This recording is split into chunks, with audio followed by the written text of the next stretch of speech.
makakita siya. Oy, nakikita mo sa likuran. Ay, yan.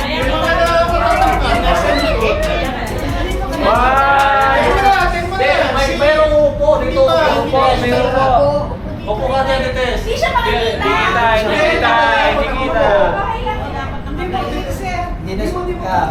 Okay,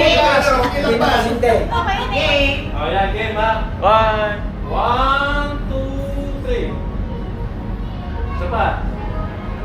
1, 2, 3. Okay.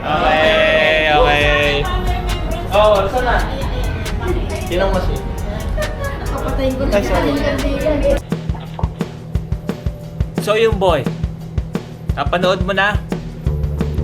At gusto ko lang sabihin sa inyo, sa'yo, na kung ano man ang nasa isip mo, gawin mo. Huwag ka na magdalawang isip, boy. Simulan mo na. Ngayon na. So yun, kita-kits sa susunod na video upload. Let's go!